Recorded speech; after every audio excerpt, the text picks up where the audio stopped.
احادیث میں جو قرب قیامت کے حالات و واقعات کی پیشنگوئیاں ہیں، ان میں یہ ہے کہ وہ جو آخری جنگ ہونی ہے جو کہ دجال کے خلاف ہوگی مسلمانوں کی، اور جس میں کہ حضرت مسیح علیہ السلام کا نزول ہوگا، جس کے سلسلے میں اس سے پہلے ایک جنگ ہوگی بہت خوفناک، بہت خوفناک۔ اور عجیب الفاظ ان کے یہ تھے کہ اس میں ایک طرف مسلمان اور عیسائی اور یہودی تینوں ہوں گے۔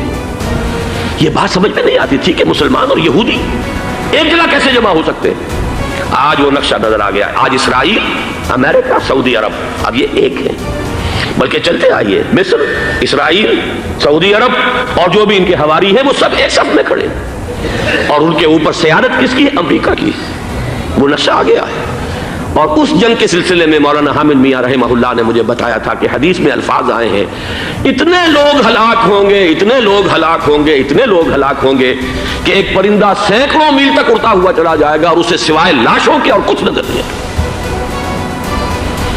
یہ نقشہ خاکم بدہن تلا ہوا ہے، کھڑا ہوا ہے۔ جو بھی ہوگا کیمیاوی جنگ، کیمیاوی وارفیئر، کیمیکل وارفیئر اور پھر ایٹمک وارفیئر، جس کی کھلی دھمکیاں دی جا چکی ہیں۔ نمبر ایک، ہمیں کسی صورت اس جنگ میں امریکہ کے گھڑے کی مچھلی نہیں بننا چاہیے۔ امریکہ اسلام کے تحفظ کے لیے نہیں آیا، امریکہ حرمین کی حفاظت کے لیے نہیں آیا، امریکہ اپنے مفادات، عالمی مفادات کے تحفظ کے لیے آیا، اور زیادہ سے زیادہ آپ کہہ سکتے ہیں کہ وہ سعودی شاہی خاندان کی حفاظت کے لیے آیا۔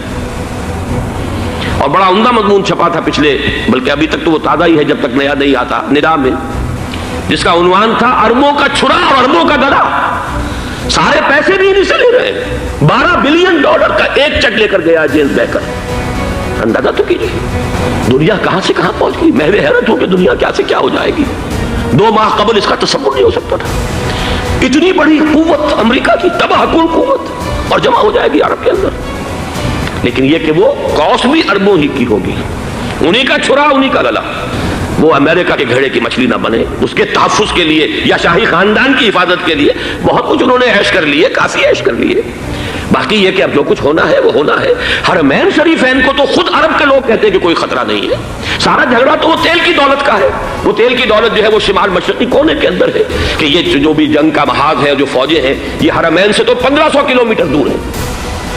تو حرمین کو تو کوئی خطرہ نہیں ہے، خطرہ ہے امریکہ کے عالمی مفادات کو۔ یہ دنیا کی دولت مند قومیں، ان کے لیے خطرہ ہے کہ یہ اگر ہم ان کا جو سب سے بڑا ذریعہ ہے اس کا صنعت کا، یہ تیل، اگر اس کو کچھ ہو گیا تو ان کی سب کی اکانومی جو ہے وہ دم دھڑام سے زمین پر آ جائے گی۔